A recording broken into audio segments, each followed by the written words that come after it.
Hello everyone. Today we'll be going to discuss the bar bench relation. Bar bench relations refer करते हैं to the professional and respectful relationship. Bar bench relations किन के बीच का relationship होता है? ये represent करते हैं professional और respectful relationship between advocates and judges. Advocates मतलब bar, advocates bar को represent करते हैं और judges bench को represent करते हैं the legal system. ये रिलेशनशिप वाइटल होता है फॉर द इफ़ेक्टिव एडमिनिस्ट्रेशन. ये रिलेशनशिप वाइटल होता है for the effective administration of justice और मेंटेन करता है डिग्निटी ऑफ द जुडिशरी.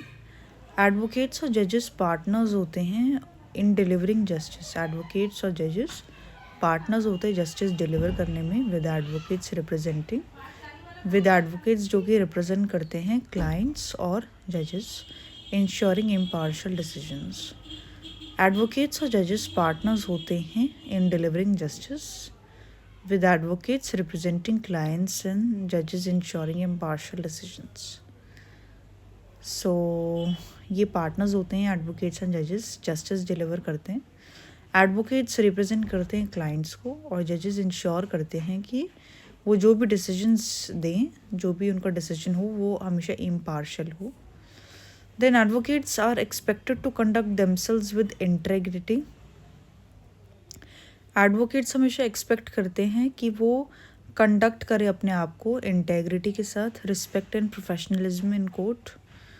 उनको प्रेजेंट करना चाहिए केसेस को ऑनेस्टली, अवॉइड करने चाहिए कि वो कोर्ट को मिसलीड करें और रिफ्रेन करना चाहिए फ्रॉम यूजिंग डिसरिस्पेक्टफुल लैंग्वेज. और अपने आप को रिफ्रेन करना चाहिए, बचाना चाहिए कि वो डिसरिस्पेक्टफुल लैंग्वेज यूज़ करें. ऑन द अदर हैंड जजेस मस्ट बी इम्पार्शियल. जजेस को इम्पार्शियल होना चाहिए, मतलब किसी भी प्रति किसी की साइड पे पहले से नहीं होना चाहिए, किसी की साइड पे इम्पार्शियल होना चाहिए, पेशेंट होना चाहिए और कर्टियस होना चाहिए while hearing cases, ensuring that advocates are given fair opportunities to present their arguments. Then we have mutual respect and trust. So if we talk about the mutual respect and trust between the bar and bench are essential for fostering a healthy legal environment.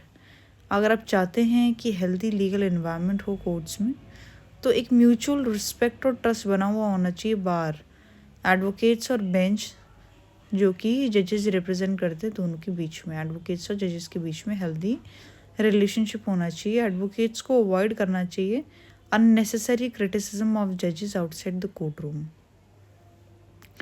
Advocates को हमेशा avoid करना चाहिए unnecessary जो criticism होता है जजेस का, वो लोग करते हैं outside the court room. While जजेस शुड रिफ्रेन फ्रॉम एक्सप्रेसिंग बायस और प्रेजुडिस टुवर्ड एडवोकेट्स. वाइल जो जजेस हैं उनको अपने आप को रिफ्रेन करना चाहिए, बचाना चाहिए एक्सप्रेस करने से बायस और प्रेजुडिस टुवर्ड एडवोकेट्स और prejudice towards advocate. Then we have professional ethics play a crucial role in maintaining this relationship. जो प्रोफेशनल एथिक्स है वो प्ले करते हैं क्रूशल रोल मेंटेन करने में इस रिलेशनशिप को. एडवोकेट्स को फॉलो करना चाहिए code of conduct set by the bar council. Advocates को फॉलो करना चाहिए code of conduct set by bar council. Code of conduct follow करना चाहिए एडवोकेट्स को. और जो जजेस हैं उनको अदेयर करना चाहिए उनकी जुडिशियल ओथ को, और जजेस को अदेयर करना चाहिए, मानना चाहिए कि उनकी जुडिशियल ओथ को. When both sides uphold these principles, जब दोनों साइड्स इन प्रिंसिपल्स को अपहोल्ड करती है तो ये स्ट्रेंथन करता है public confidence in the legal system. तो ये स्ट्रेंथन करता है public confidence in the legal system और इंश्योर करता है कि जस्टिस सर्व हो एफिशिएंटली एंड फेयरली, कि जस्टिस सर्व हो efficiently and Fairlie. Thank you.